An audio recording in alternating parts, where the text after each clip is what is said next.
Good morning, everyone. We'll go ahead and get started.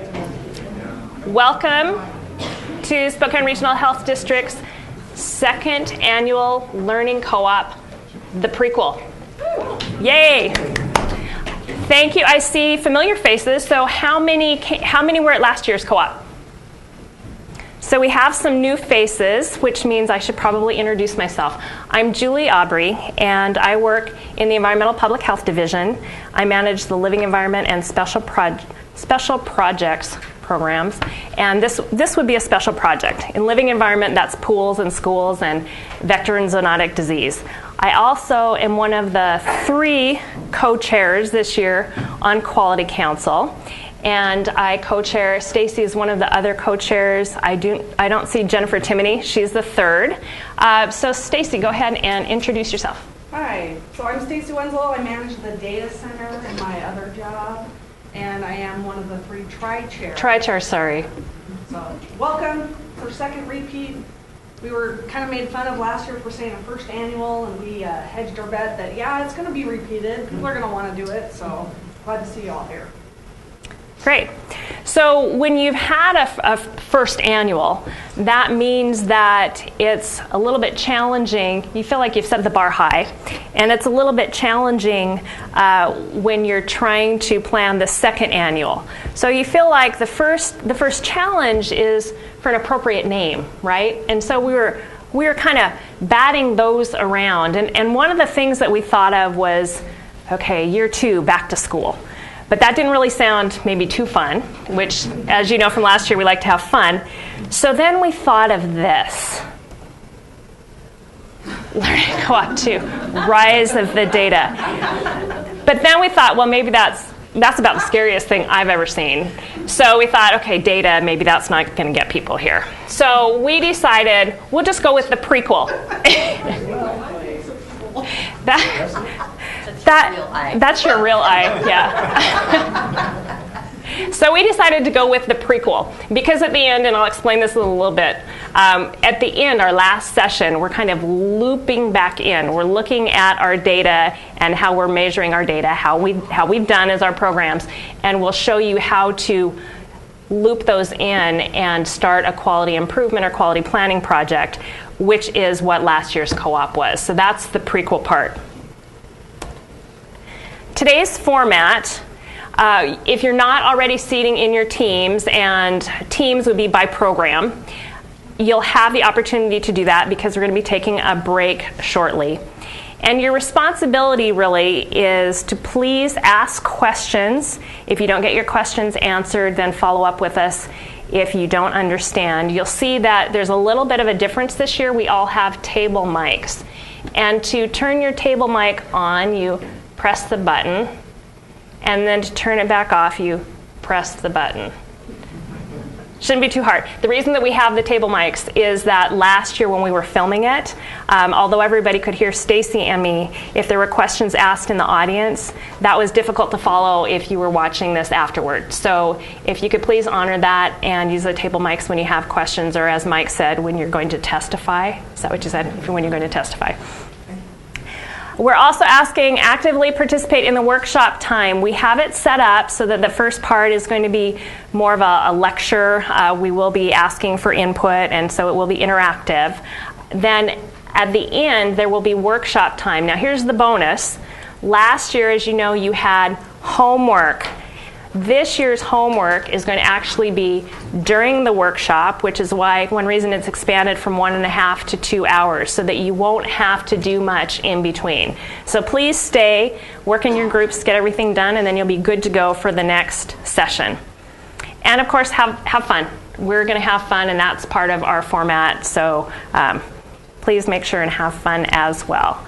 We're going to be working, teaching and learning concepts. So as we go through the presentation today, there will be a learning concept, and that will be followed by the teaching portion.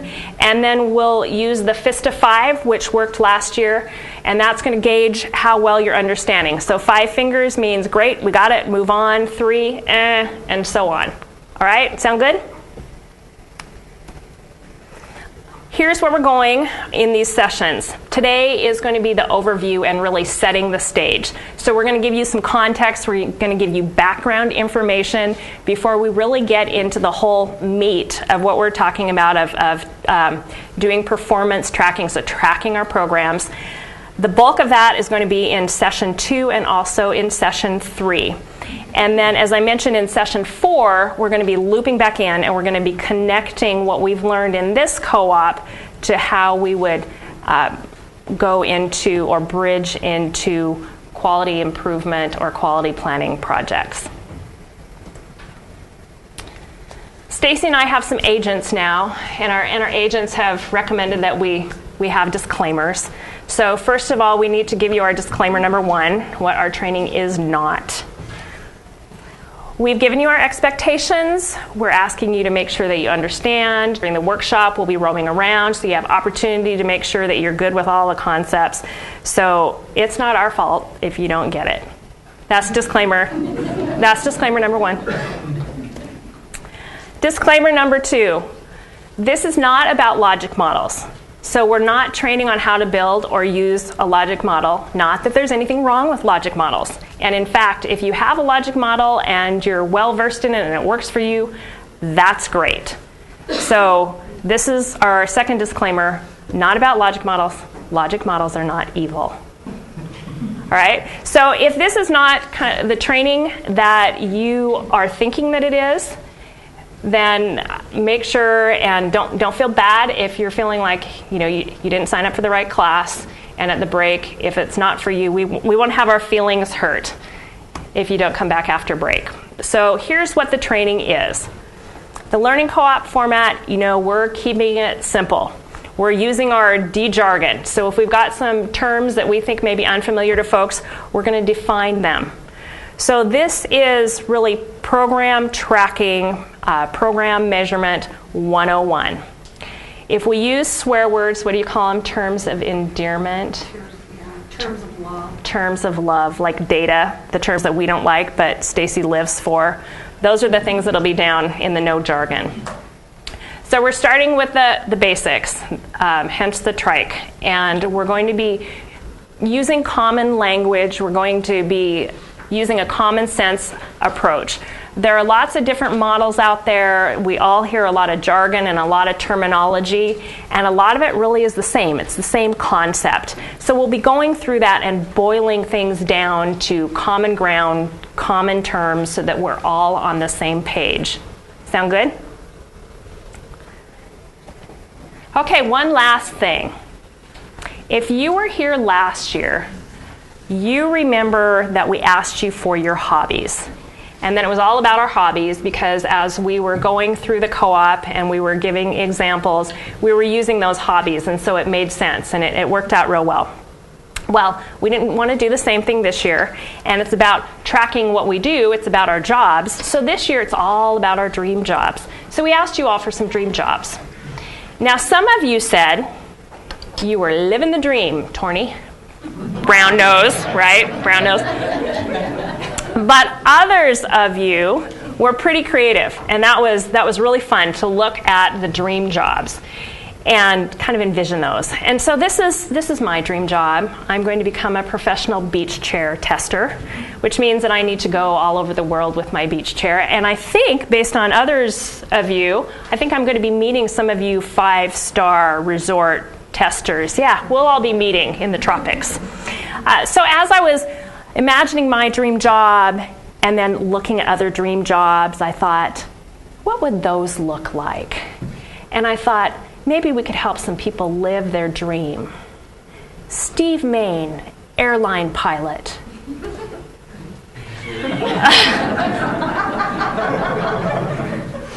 Yeah. And I've got to say, my all-time favorite is Todd Miller, Star Wars Stormtrooper Extra.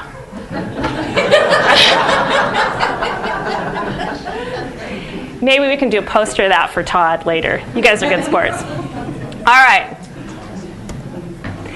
For those of you who didn't give us a job, there's not really a dream job TV show, but there's a dirty job TV show. So you should be anticipating this now, right? Some of you have now acquired the dream job of parade float dismantler, camel rancher, bologna maker.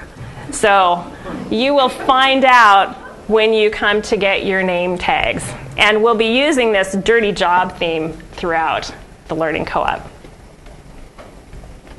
All right, we're going to break, and everybody can pick up your name tags. What we'll do, we have them alphabetized by first name. So I'll put the A through L on this front table. And Stacy, if you could put M through Z back on that back table. And here's what we'll do. We'll go ahead and we'll pick up our name tags, and then we'll get to know our table mates, explain your dream job and why it's your dream job. And then we'll come back, maybe we'll do a little share out. So let's do 10 minutes. It's 9:15. Let's come back at 9:25. Did you get to know your table mates?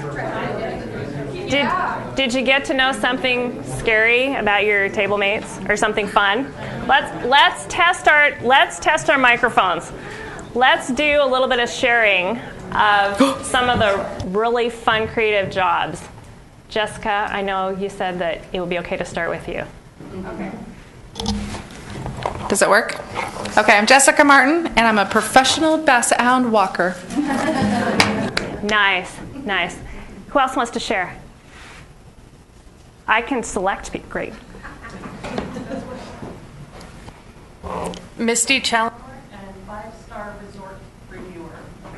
Misty and I are going to be hanging out. Yep. Dave, would you mind sharing? You have a cool job. Yeah, I do. Oh. Dave Burns, I picked White House Chief of Staff. Awesome.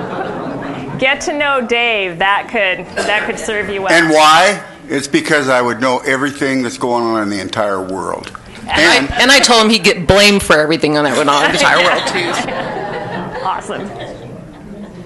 There's more cool jobs out there. Anybody else? Who's the bologna? Who's the bologna maker? Who got bologna maker? The bologna maker isn't here yet. Oh, Tiffany, bologna maker's not here. Patricia, is it true that you're now a fireworks technician? Well, it says so on my card because I was a naughty girl and didn't put down what I wanted. But it sounds absolutely fabulous. And it sounds scary. Yeah. Anybody else? All right. Well, let's go ahead and keep going. We're using the Dirty Jobs theme, and we're talking about performance tracking, or how'd we do. So if we do our job right at the end of our sessions, performance tracking is not going to be a dirty job for you. My name's Mike Rowe, and this is my job. I explore the country looking for people who aren't afraid to get dirty. And now they're covered with mold and maggots. That's dirty. Hard-working men and women who earn an honest living doing the kinds of jobs that make civilized life possible for the rest of us. So, how'd we do? Now, get ready to get dirty. All right. Did you hear it in there? Did you hear him? I know that the sound was a little bit tough. Did you hear him say, how'd we do? Yeah.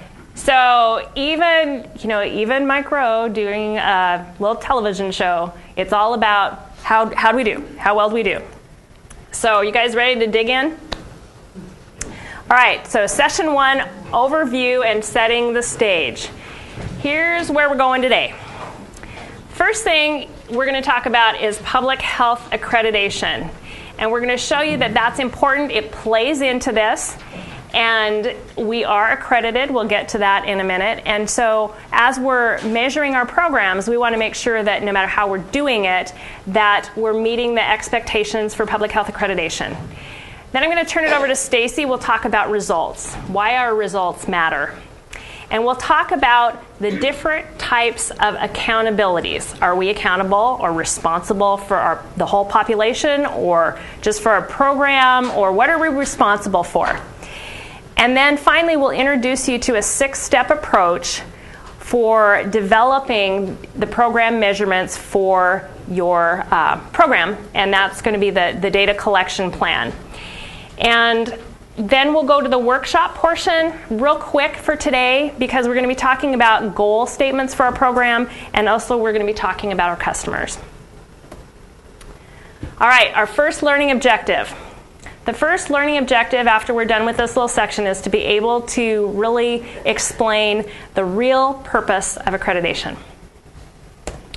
So how many know that we're accredited? Great. Hands up. Keep your hand up if you can explain what accreditation is. Okay. Well, let me give you a quick little high-level version of how it works.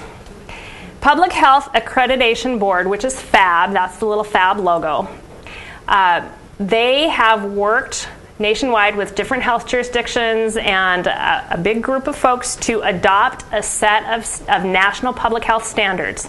They're based on the best practices, the best ways of doing things. And then if a health jurisdiction wants to apply for accreditation, then we do that, and we're measured against those best practices or against those standards. If we meet those, then we're recognized, we get recognition for that. And how well did we do, Torney? Better than anyone else in the nation. And what percent did we get, Torney? We scored fully demonstrates on every measure. 100%. We set a high bar to be challenged with next go round. Yeah, we did. Yeah. Which leads to my favorite part. Then the standards are revised again. So when we go for reaccreditation, it's a little bit different because they're always improving. So that's how it works. But what is the real purpose? Is the real purpose to get this little icon that we can sign, we can have by our names on our emails? Is the real purpose to get recognized, to get 100%? Well, let's read a couple of things. The first one is off of FAB, Public Health Accreditation Board's website. This is what they're saying the purpose is. And then look at, look at some quotes from some health departments that are accredited and what they say this has done for them.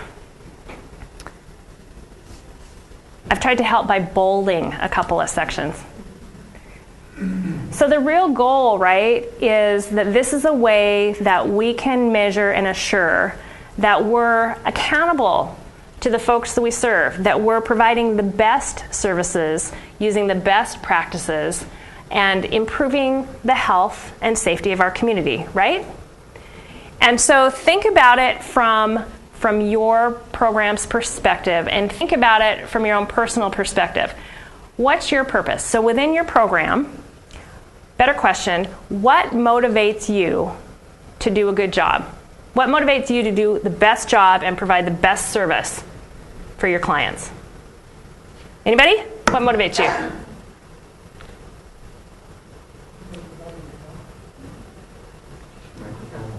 Microphone. Say it again.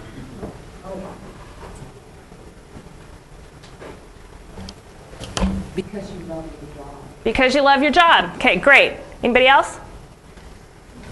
Affirmation. Affirmation. To protect Public health and provide our clients, the restaurant owners, with the information and education for them to be able to serve and safely.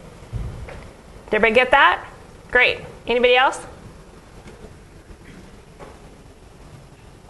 Stacy, weigh in, please. Oh, okay. So I'm going to be honest and say I have two motivations, right? My selfish motivation for I manage the data center, right? I want to have the best data center in the state and in this nation and in the world. So that's saying I'm very competitive by nature. So that's my honest motivation.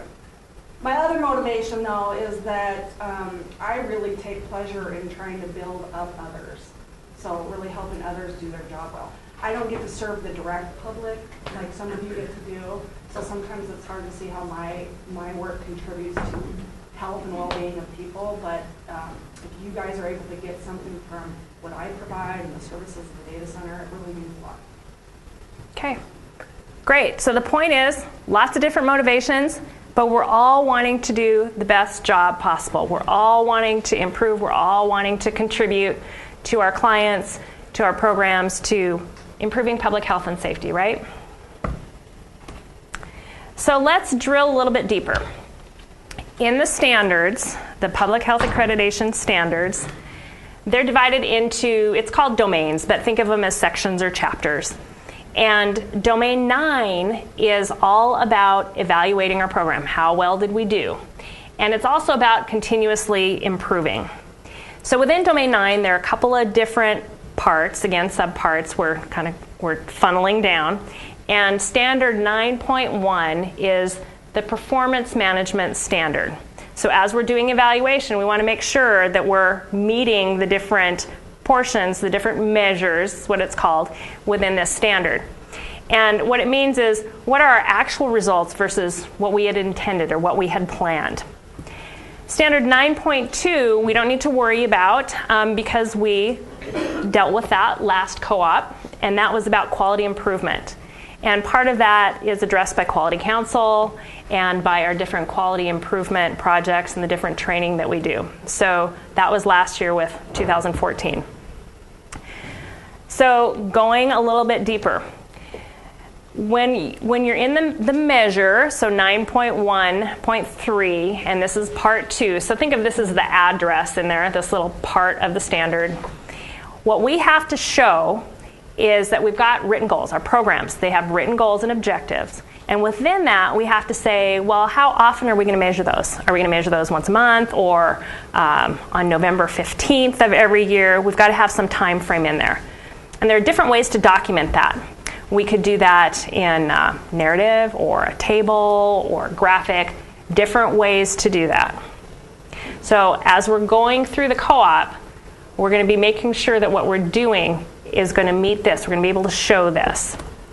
The second thing we want to be able to show is how we are monitoring against the goals and objectives. So Stacy likes to do run charts or dashboards or little charts, graphs, histograms, or little data reports. You can even show that you're monitoring by producing meeting minutes. So there are lots of different options, and we'll talk about how those can be used. Also, we need to show that we're analyzing our performance achievement, which is progress. We're analyzing that. And then we're identifying areas that we need to improve. So everybody's favorite I've got in there is the fishbone diagram, cause and effect. We're analyzing or doing root cause analysis, another term for that.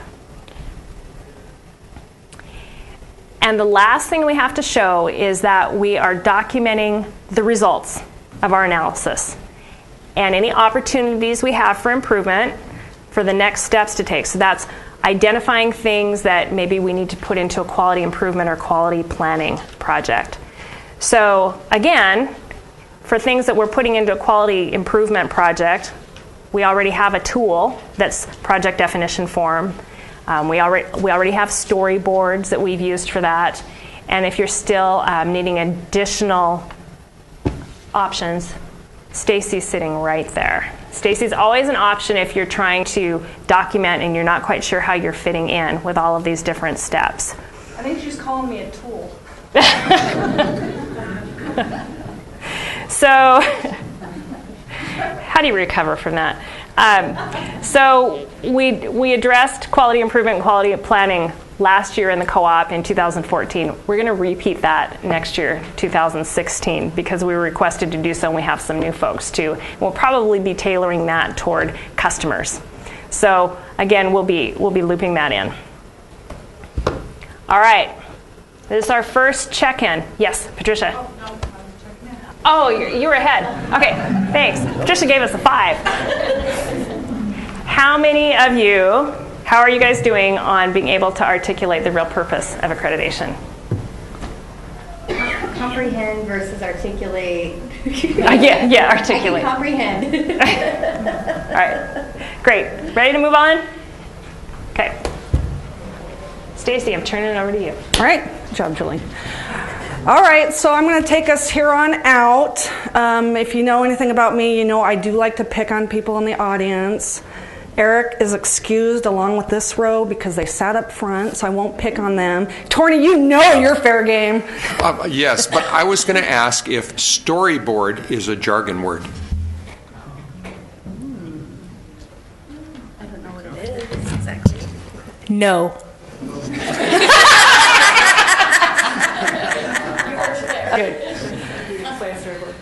You want me to? Oh. That's one that slipped by her. She's responsible for de-jargoning, not me.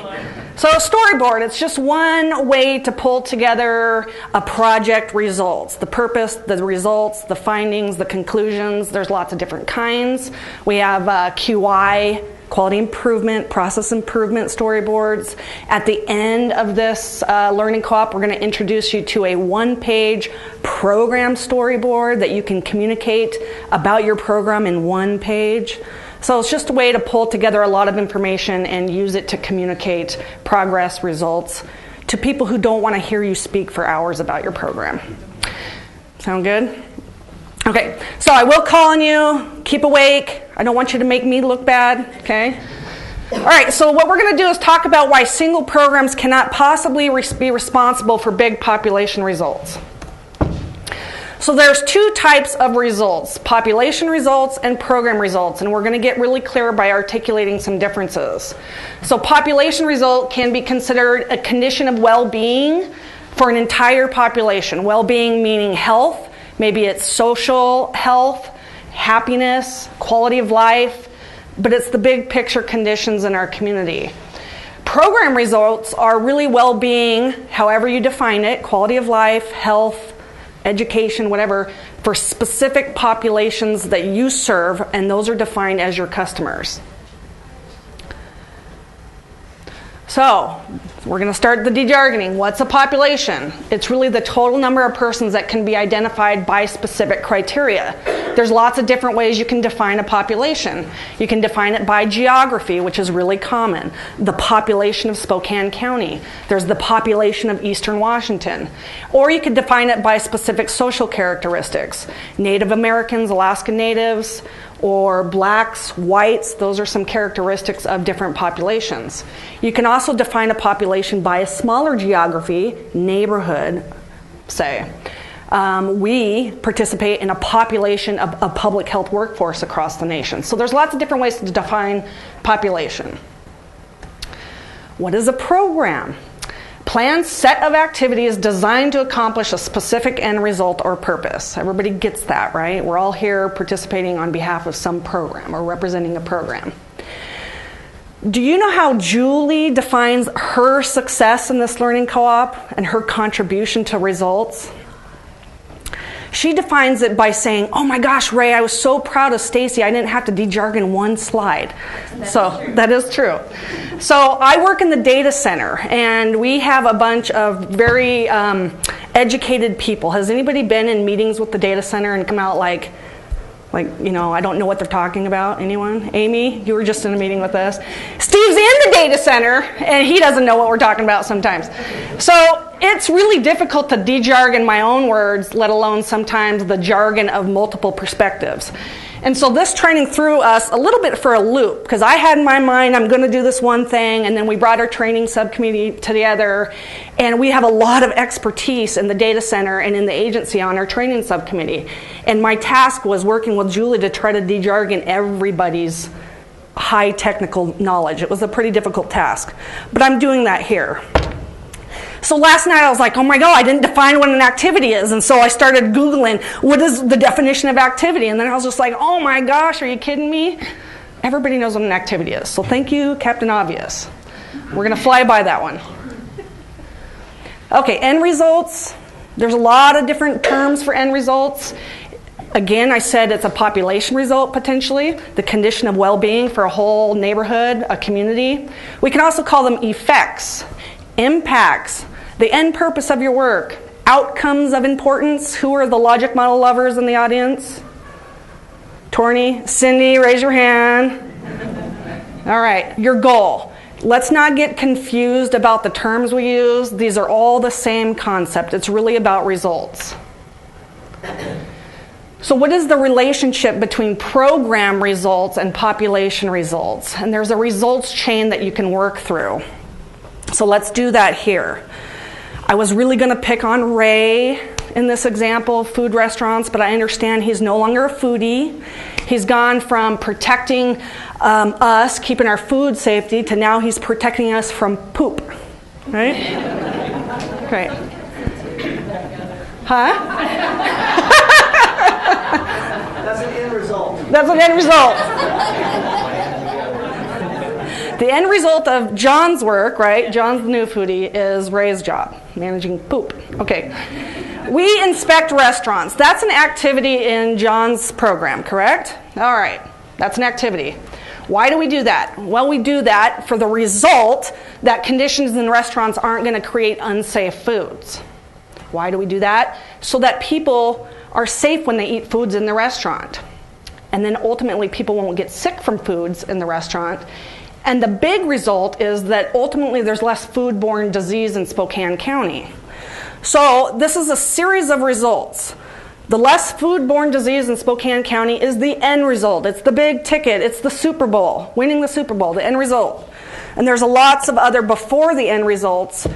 Regardless of what you call them, they're all types of results, right? Does anybody familiar with the expression, the buck stops here? Anyone? Somebody tell me what that means. You stole my line. Oh, I'm sorry. What does it mean? Harry Truman. Okay. What does the buck stop here mean? Ultimate responsibility, right? So I was going to read you something before Dave rudely interrupted me.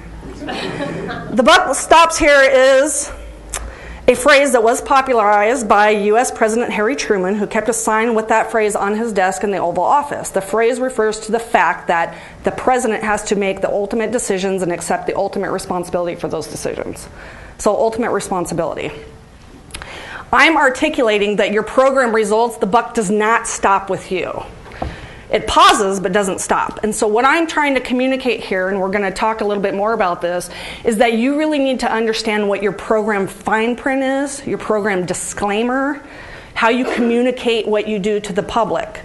So I'm going to give you some examples of some really good words of warning, disclaimers, small print.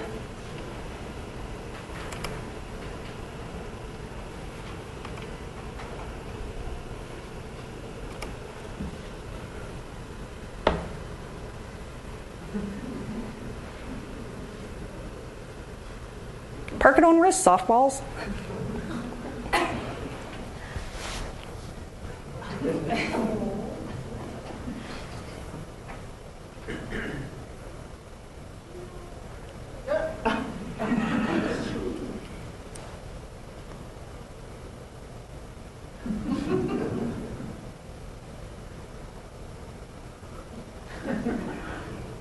I don't even know what that one means.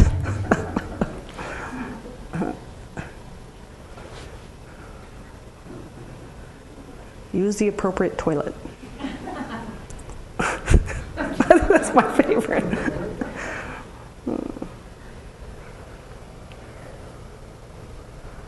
Wet strip will be very slippery.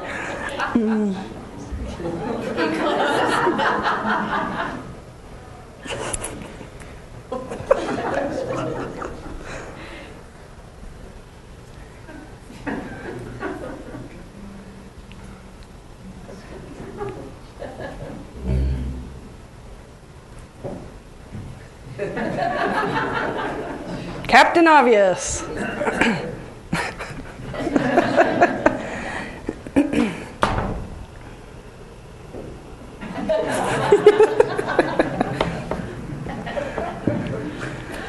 Okay, so what these all have in common is they're trying to convey some sort of message of warning, trying to communicate what responsibility the people reading that sign might have.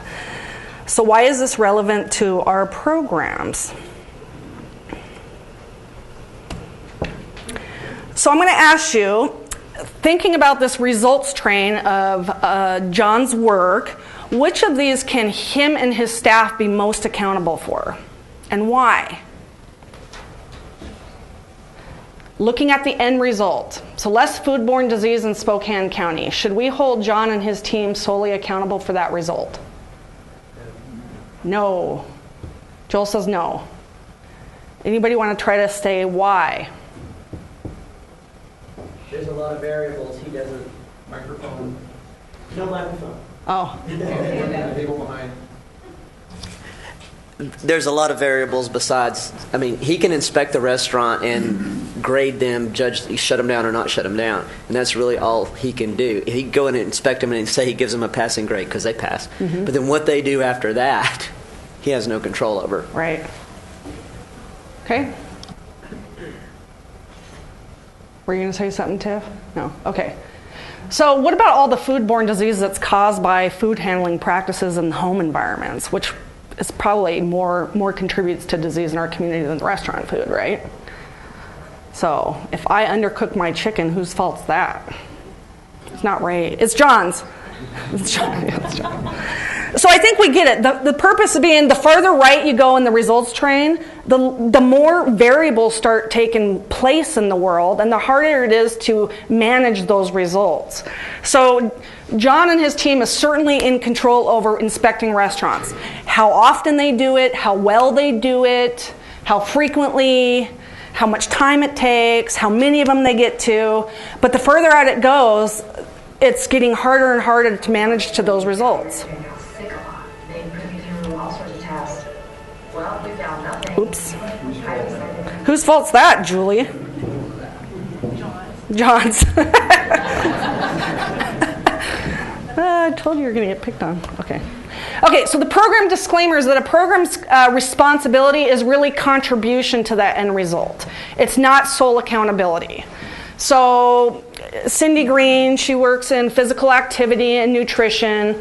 Her program is certainly contributing to a reduction in chronic disease, obesity, increased physical activity in the community, but there's so many other variables that come in play that it's just not fair to say, Cindy, you were accountable for reducing obesity in 3 years, even though CDC likes to tell us we have to do that sometimes, right? So contribution is your accountability, demonstrating your contribution. This becomes really important when you communicate results to the public, to the Board of Health, and articulating this is how we contribute to the long-term result, the end result, and then you can demonstrate your performance against those. But be careful about claiming that ultimate responsibility. Does that make sense to people?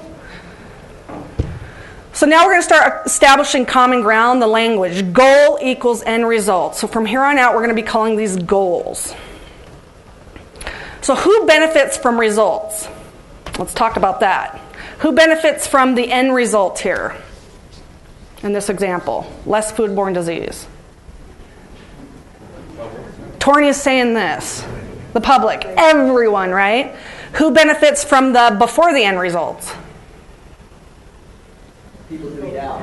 People who eat out, right? Great, Boyd. Brownie points. The people who eat out, which aren't necessarily everybody in Spokane County, right? So a lot of different people can benefit from these results. Now let's talk a little bit about who customers are. In this example, though, who does John serve directly? Does he serve the public, the general public? Restaurant owners, right?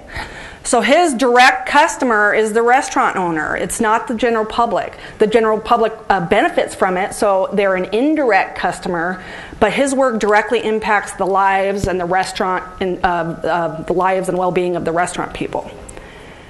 Okay, so customers, the people who benefit directly from the before the end results, clients, people you serve, participants, people you help or hinder, depending on your perspective. Restaurant owners might consider you a hindrance, or I don't know, maybe not.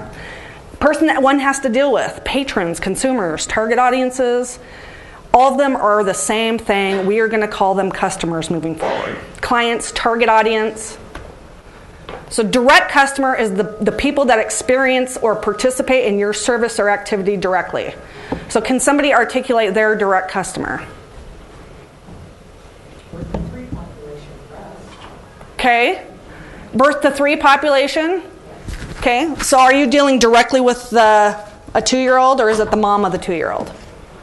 Or both? Both. Okay. Somebody else? Donna? Medical providers. Medical providers. Great. Direct customer. Sue? Ours is actually, managers, employees, and applicants. Great. Great. Good job. So we get it. Who are some indirect customers? They're the other people that might benefit from your activity or results. Anyone want to try that? Who can I pick on now? John. No. Sue.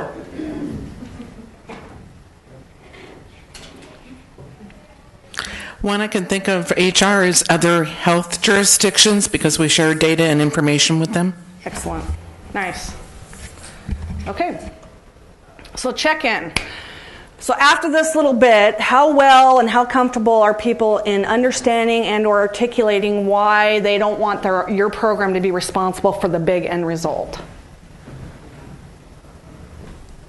Okay, awesome. If you still have questions, see us after. That's your responsibility. Okay, so now what we're going to do is give you the method and tools to just demonstrate how awesome your program truly is. So last year in the Learning Co-op, we introduced the word method and tools. Julie implied that I'm a tool, but I'm not. There's other tools that we're going to learn about. So does anybody remember what we equated a method to?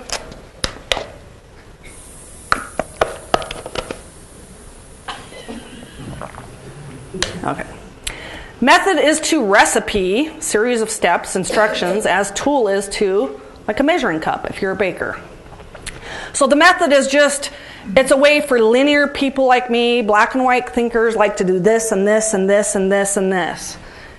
It's a series of steps, and the tools are what you can use within the steps to make your job a little bit easier. So here's the program performance tracking steps that we're going to show you. I really wanted to give an even simpler method, but by doing that, we wouldn't set you up to be able to meet the standards of accreditation. So as much as I tried to really simplify, there's only so much simplification you can do. So what we've done here is laid out the basic steps that you need to be able to work through for your program, if you haven't already, to be able to document that your program is working to achieve quality in all that you do. These are mapped over to the specific measure and accreditation that it goes to. So for the first two, the first thing that you should do is develop your program goal. What is that? And then identify your customers or your target audience, if you will. That maps directly to measure 9.1.3a, number 2. Then developing the measures, it maps directly to 9.1.3a3. Objectives back up to 2. In this linear line, it's going to make sense in the next few sessions why I'm pushing that back a little bit, but we will be talking about objectives and how to make them smart. Measure 913A is really about proving that you're analyzing your results, and then 913A5 is reporting results outward, identifying opportunities for improvement, and initiating some action on those. To the right of this, you see the diagnose opportunity. That is, if you recall from last year, the first step that we introduced in the QI or QP, quality improvement or quality planning method.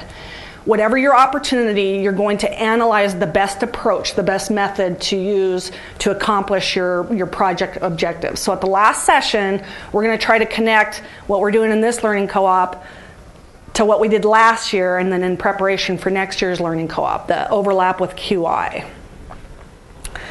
By the way, measure 9.1.3a is absent from here, and that's just because it's the dirty job of the Quality Council. So that's stuff that we have to kind of slosh through as a council.